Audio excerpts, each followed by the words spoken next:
penilaian tersebut bagaimana kondisinya, kita masuk kepada poin yang ketiga, yaitu memberikan umpan balik kepada karyawan dengan tujuan memotivasi untuk menghilangkan kekurangan kinerja atau terus melakukan kelebihan kinerja. Nah, inilah yang harus selalu dilakukan. Sehingga apapun hasilnya, baik itu kekurangan ataupun kelebihan, ini harus selalu dilakukan pemetaan, di mana di dalam pemetaan itu istilahnya kalau kita melihat adalah yang tadi disebutkan daripada model kita, yaitu melakukan suatu coaching. Di sini nanti akan terlihat bahwa kita akan mengetahui kelebihan karyawan kita itu apa. Nah, daripada kelebihan karyawan itulah yang nanti bisa dipakai sebagai setting parameter. Kalau misalnya kita menghadapi karyawan-karyawan yang kurang, inilah yang nanti bisa kita lihat apa sebenarnya kekurangan-kekurangannya. Dan kekurangan tersebut harus kita upayakan untuk dicukupi atau ditutupi kondisinya. Sehingga nanti akan terbawa atau ditingkatkan menjadi ya sesuai dengan ekspektasi yang diharapkan.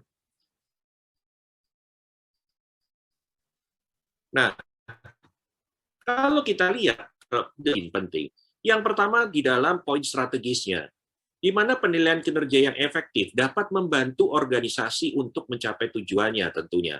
Tapi kalau kita tidak menjalankan unsur strategisnya, ini tentunya hanya sekedar ini saja penilaian, sekedar posisi ya apa sih namanya suatu gambaran saja.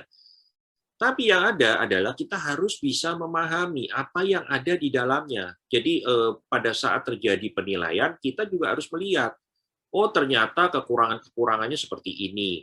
Oh program-program yang tidak bisa dijalankan seperti ini.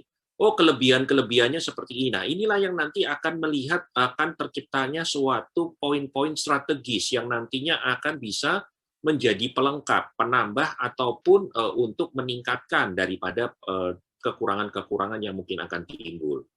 Kedua, di dalam penilaian kinerja itu ada poin administratifnya, di mana penilaian kinerja dapat membantu manajemen dalam penentuan pengambilan keputusan menyangkut gaji, bonus, dan penempatan. Ini tentunya yang sudah umum kita lihat dan kita lakukan, bahwa pada saat kita melakukan penilaian, tentunya ada ya ininya, datanya, ada hasilnya, ada ya kertas kerjanya, sebagainya. Nah, kertas kerja inilah yang nanti akan dipakai sebagai fungsi administratif. Kemudian yang selanjutnya, kita berbicara mengenai pengembangan. Nah, pengembangan inilah yang nanti harus kita perhatikan, karena penilaian kinerja sebagai dasar pengembangan karir dan kompetensi karyawan. Ini akan dipakai sebagai profiling daripada karyawan. Ini juga akan dipakai sebagai data dari tahun ke tahun, bahwa oh ternyata karyawan kita itu mempunyai talent di dalam bidang ini misalnya. Apakah sesuai nggak dengan sekarang penempatannya di bagian daripada consumer misalnya? Oh ternyata tidak sesuai. Penempatannya apa yang sesuai? Oh ternyata lebih sesuai di bagian administratif. Oh ternyata lebih sesuai di bagian daripada audit misalnya. Itu banyak gambarannya.